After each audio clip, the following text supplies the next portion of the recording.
Hello everyone, welcome to Zuhi Home Education. Let's we start Financial Accounting 2, Chapter number 1 Consignment Account and ये part 3 है video का जिसमें हम गिनेंगे सम number 11 page number 82। चलिए। Amit Traders of Ahmedabad consigned 20 air conditioner sets to Mitesh Brothers of Mumbai at an invoice price of rupees 25,000 each on 1st March 2009. The invoice price is fixed after adding 25% and cost price। यानी कि यहाँ हमें Amit traders जो हमारे लिए consignor है and Mitesh brothers जो हमारे लिए कंसाइनी है। अमित ट्रेडर्स मालिक है जिसने 20 एयर कंडीशनर सोल्ड करने के लिए मितेश ब्रदर्स को भिजवाया है टू इनवॉइस प्राइस ऑफ 25,000। यहाँ पर इनवॉइस प्राइस से सम दिया हुआ है जिसकी इनवॉइस प्राइस है 25,000 जिसमें इंक्लूडेड प्रॉफिट है 25% प्रॉफिट पहले से ही इसके अंदर इंक्लूड है। 20 एयर कंडीशनर भिजवाए 25,000 इनवॉइस प्राइस है जिसमें 25% प्रॉफिट पहले से इंक्लूड है। तो हम क्या करेंगे, हम कंसाइनमेंट अकाउंट की डेबिट साइड पर 2 goods sent on consignment account, यानी कि जो भी हमें 20 एयर कंडीशनर भेजे हैं वो 20 इंटू 25,000 20 इंटू 25,000 यानी कि 5 लाख। और यहाँ पर आएगा by good sent on consignment account different यानी जो प्रॉफिट 25% प्रॉफिट है वो। अब प्रॉफिट हम कैसे गिनेंगे, तो आइए हम प्रॉफिट की कैलकुलेशन समझते हैं। तो देखिए इनवॉइस प्राइस थी 25,000 यानी कि 25% प्रॉफिट। अगर 100 रुपीज़ कॉस्ट प्राइस है तो उसके ऊपर 25% प्रॉफिट है यानी 100 + 25 इज इक्वल टू 125। तो हम यहाँ पर लिखेंगे कि 125 इनवॉइस प्राइस पर प्रॉफिट 25 है तो 25,000 इनवॉइस प्राइस पर प्रॉफिट कितना होना चाहिए, क्रॉस मल्टीप्लाई, तो हमारा प्रॉफिट आएगा 5,000। तो ये हमारा 1 एयर कंडीशनर का प्रॉफिट है 5,000। तो हमारे पास कितने हैं 20 यानी 20 into 5,000 is equal to 1 lakh. तो ये आया हमारा डिफरेंट। जो भी हमारा प्रॉफिट टोटल प्रॉफिट निकलेगा वो होगा हमारे लिए डिफरेंट। तो वो हम इसकी ऑपोजिट साइड पर लिखेंगे कंसाइनमेंट अकाउंट की क्रेडिट साइड पर by goods sent on consignment account different 1 lakh rupees. अब आगे देखते हैं। Amit traders paid ₹3,000 for freight and insurance while sending the goods. यानी कि अमित ट्रेडर्स कौन है, ओनर है, कंसाइनमेंट का ओनर है और वो हमारे लिए कंसाइनर है और उसने कोई एक्सपेंसेस पेड किए जो है 3,000। जब भी कंसाइनर कोई भी एक्सपेंसेस पे करे तो वो कंसाइनमेंट अकाउंट के डेबिट साइड पर आता है टू कैश अकाउंट एक्सपेंसेस 3,000। याद रखिएगा जो कंसाइनमेंट अकाउंट में ओनर नहीं यानी कि अमित ट्रेडर्स कंसाइनर है, ओनर है, उसने जो भी एक्सपेंसेस किए हो वो कैश अकाउंट में आएंगे to cash account expenses 3,000 rupees. आगे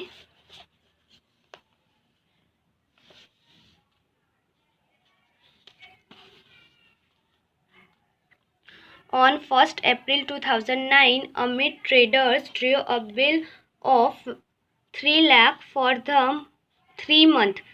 3 लाख बिल रिसीवेबल है जो 3 मंथ के लिए है ऑन मितेश ब्रदर्स, यानी कि अमित ट्रेडर्स ने मितेश ब्रदर्स को लिखा हुआ है, which was immediately return by the letter duly accepted. Amit traders discount has discounted this bill in a bank on 4th May 2009 at 12% discount per annum.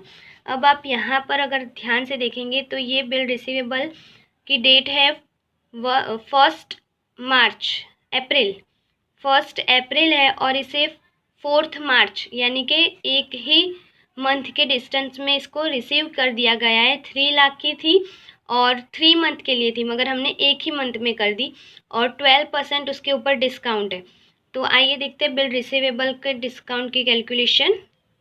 जैसे मैंने आपको बोला 3 लाख रुपीज़, 12% डिस्काउंट 12/100 इंटू 2/12 यानी कि हमें देखिए 3 मंथ के लिए थी, जो हमने 1 मंथ में रिसीव कर दी, यानी कि अभी भी 2 मंथ बाकी है, यानी कि 2 अपन टोटल मंथ 3,12% 2 मंथ के लिए।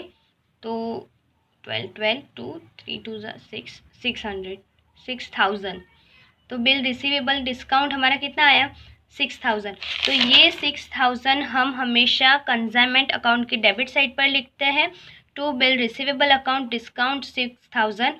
और मैंने आपको आगे के वीडियो में भी बोला है कि आप हमेशा याद रखिए कि जब भी बिल रिसीवेबल आता है तो उसका डिस्काउंट यहाँ आता है, मगर उसकी पूरी की पूरी entry bye bill receivable account 3 lakh rupees consignee account की क्रेडिट साइड पर। अगर डिस्काउंट यहाँ पर डेबिट होता है तो क्रेडिट होता है यहाँ पर कंसाइनीज अकाउंट की क्रेडिट साइड पर पूरी amount 3 lakh rupees. Mitesh Brothers is entitled to get general commission at the rate of 5% and Dell Credit commission at the rate of 2%।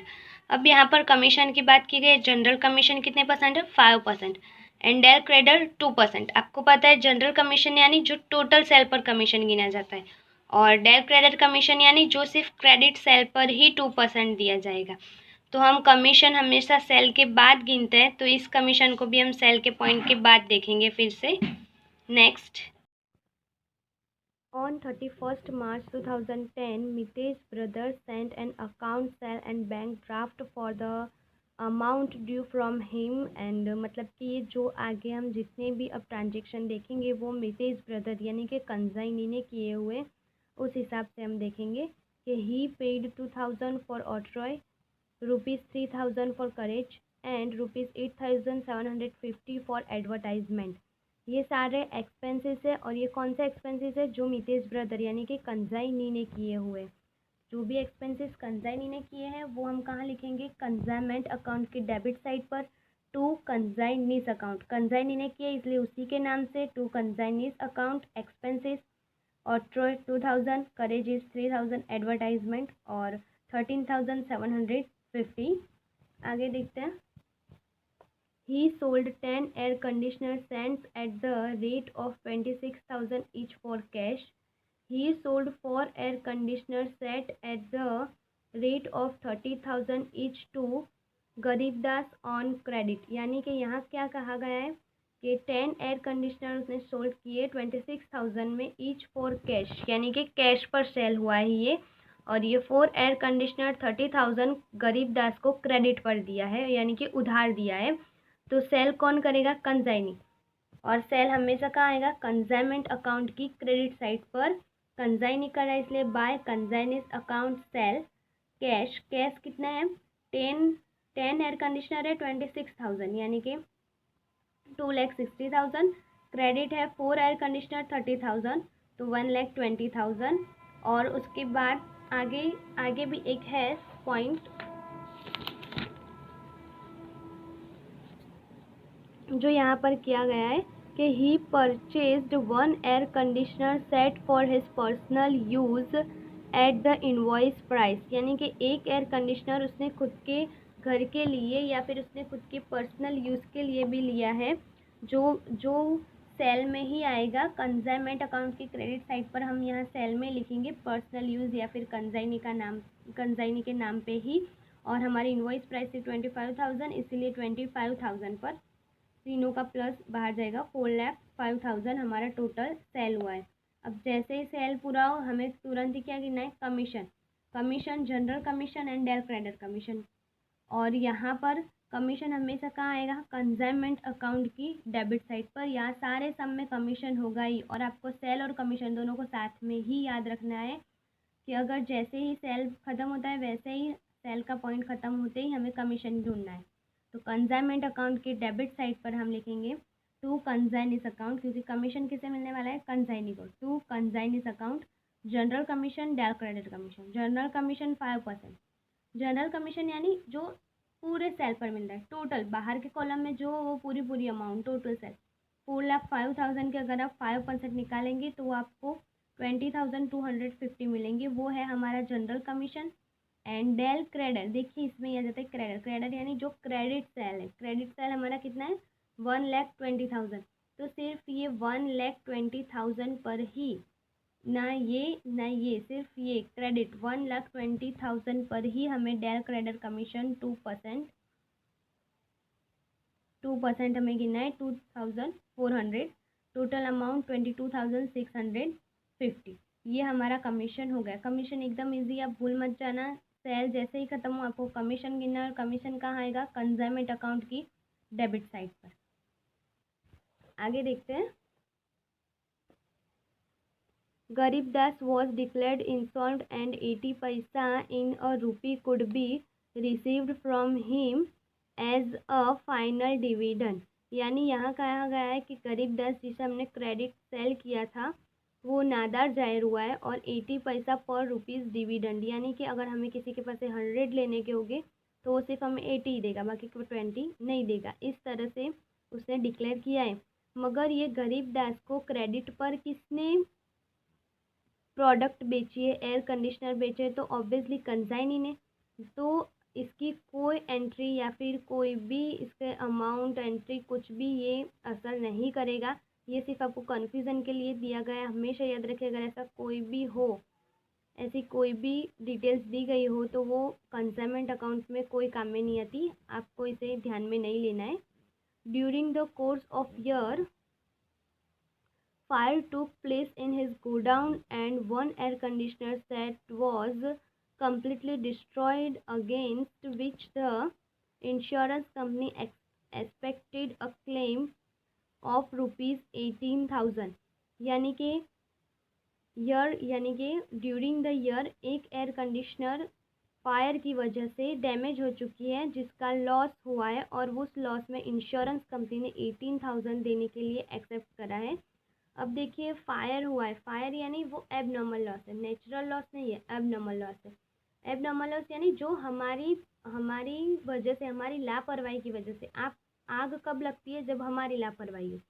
तो आग लगने की वजह से यहाँ हुआ है, वो हमारा एबनॉर्मल लॉस है। एबनॉर्मल की अच्छी खासी कैलकुलेशन होती है, जो हम अब कैलकुलेशन सीख लेते हैं। तो देखिए, ये है एबनॉर्मल लॉस की कैलकुलेशन ऑफ एबनॉर्मल लॉस। हमेशा याद रखिए कि एबनॉर्मल लॉस हमेशा कॉस्ट प्राइस पर ही गिनी जाती है। जैसे हमारी इनवॉइस प्राइस थी 25,000 और आगे हमने इसका प्रॉफिट ढूंढा 5,000, तो इसमें से प्रॉफिट माइनस करेंगे तो हमारी कॉस्ट प्राइस कितनी आई, 20,000।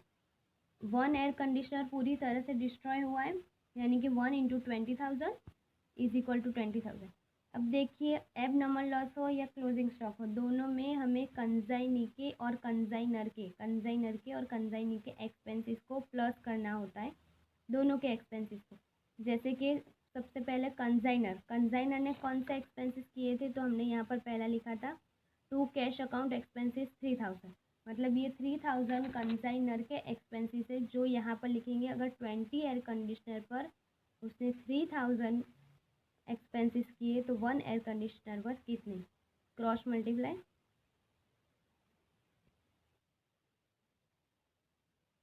यानी 150।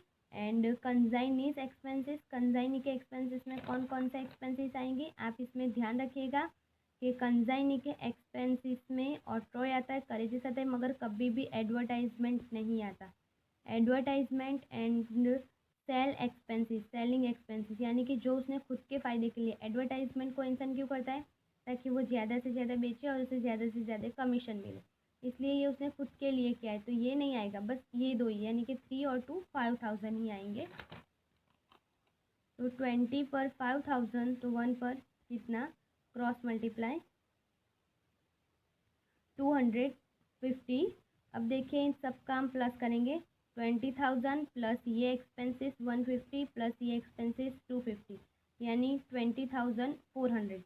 अब हमें इंश्योरेंस कंपनी ने कितना क्लेम, उसने कहा था कि वो देगा हमें, इंश्योरेंस कंपनी हमारा जो भी लॉस हुआ है उसका कुछ परसेंट या फिर कुछ अमाउंट देगी। तो 18,000 हमें इंश्योरेंस कंपनी देगी। 20,400 का लॉस था हमारा टोटल एबनॉर्मल लॉस, और उसमें से 18,000 हम माइनस करेंगे, क्योंकि अब वो तो हमें लॉस हुआ है हमारा इतना ज़रूर, मगर इतना तो हमें कहीं से भी मिल तो रहा है, इंश्योरेंस कंपनी हमें दे तो रही है, इसलिए ये माइनस करेंगे इंश्योरेंस कंपनी। और एबनॉर्मल लॉस तो हमारा टोटल लॉस, अब हमें लॉस कितना हुआ, 2400। अगर इंश्योरेंस हमने ना लिया होता, इंश्योरेंस कंपनी हमें ना देती, तो हमें पूरा का पूरा ही लॉस होता। मगर यहाँ पर इंश्योरेंस कंपनी ने 18,000 दिए, यानी कि 2400 हमारा लॉस हुआ है, जो हम कहाँ लिखेंगे, कंसाइनमेंट अकाउंट की क्रेडिट साइड पर। जो भी लॉसेस होते हैं वो क्रेडिट साइड पर होते हैं, यानी कि बाय इंश्योरेंस कंपनी, पहले इंश्योरेंस कंपनी ने जो भी दिया 18,000, and by profit and loss account जो हमें लॉस हुआ है, कॉम्स में लॉस 2400। एंड ये लास्ट पॉइंट है, out of the unsold air conditioner sets 2 sets were damaged and ₹1,600 was estimated as repairing expenses to make the sellable। यानी कि यहाँ पर क्या कहा गया है कि 2 ऐसे एयर कंडीशनर थे जो बिगड़ चुके थे या फिर डैमेज हो चुके थे, जिसे रिपेयरिंग चार्ज हुआ 1,600 और उसे सेलेबल अब बना चुका, मतलब कि वो हमारा लॉस नहीं है, वो हम बेचेंगे, बस ये हमारा कुछ एक्सपेंसेस है जो उसे रिपेयर करवाने में लगा 1,600। तो जब भी रिपेयरिंग चार्ज, रिपेयरिंग एक्सपेंसेस होता है तो वो क्लोजिंग स्टॉक में गिना जाता है। वैसे भी हमारे सारे पॉइंट ख़त्म हो गए, तो लास्ट पॉइंट क्लोजिंग स्टॉक। अगर हमने ये सारी डिटेल्स लिख ली, यानी कि गुड्स आ गए, एक्सपेंसेस आ गए, डिस्काउंट आ गया, एक्सपेंसेस आ गई, कमीशन आ गया, यहाँ पर भी सेल हो गया, डिफरेंट हो गया, इंश्योरेंस हो गया, profit and loss, and last हमारा बचता है क्लोजिंग स्टॉक। अब क्लोजिंग स्टॉक की कैलकुलेशन कैसे होगी, तो आइए देखते हैं। Calculation of closing stock. Closing stock invoice price से ही हमेशा गिनी जाती है। जैसे 20 टीवी सेट थे, उसमें से 15 हमने सोल्ड कर दिए, जैसे कि 10 कैश पर और 5 क्रेडिट पर, और 1 जो हमारा एबनॉर्मल लॉस हुआ। जितने भी पीस या फिर सेट्स डैमेज होते हैं लॉस में, उतने यहाँ पर माइनस करने पड़ते हैं, इसलिए माइनस। तो कितने हुए, 4। अब देखिए 4 इंटू 25, हमारी इनवॉइस प्राइस है 25,000, तो 25,000 इज इक्वल टू 1,00,000 रुपीज़। हम जैसे अब नॉर्मल लॉस में एक्सपेंसेस प्लस किए, वैसे यहीं पर भी दोनों ही एक्सपेंसेस हम क्या करेंगे, प्लस करेंगे। जैसे कंजाइनर के कौन कौन से एक्सपेंसेस थे, 20 पर 3,000, तो यहाँ पर भी वही लिखेंगे 20 पर 3,000, मगर यहाँ कितने 4 है, तो 4 पर कितने, cross multiply 3,000 into 4 divide by 20, तो 600 आएगा। और सेम एज इट इज़ कंजाइनीज के एक्सपेंसेस, इसमें भी हमें एडवर्टाइजमेंट नहीं लेना है। 5,000, तो 20 टीवी सेट्स पर 5,000, तो 4 पर कितना, क्रॉस मल्टीप्लाई 1,000। अब इसका टोटल आता है 1,01,600। अब उसमें से हम माइनस करेंगे रिपेयरिंग एक्सपेंसेस या फिर रिपेयरिंग चार्ज जो भी दिया हुआ, वो कितना है 1,600। तो टोटल अमाउंट कितना आया, 1,00,000 रुपीज़। अब इसकी एंट्री कहाँ पर आएगी, बाय क्लोजिंग स्टॉक 1,00,000 रुपीज़। अब जैसे हमने यहाँ पर जब गुड्स भिजवाए थे तब अमाउंट और उसका प्रॉफिट डिफरेंट में लिखा था, एज इट इज़ यहाँ अगर हमने अमाउंट लिखा है तो हमें उसके इस साइड्स पर टू क्लोजिंग स्टॉक डिफरेंट या फिर प्रॉफिट लिखना ही पड़ेगा। अब देखिए मैं आपको सिंपल इसका डिफरेंट सिखा रही हूँ कि जैसे हमारा प्रॉफिट कितना था 5,000 और हमारा क्लोजिंग स्टॉक कितना बचा है 4।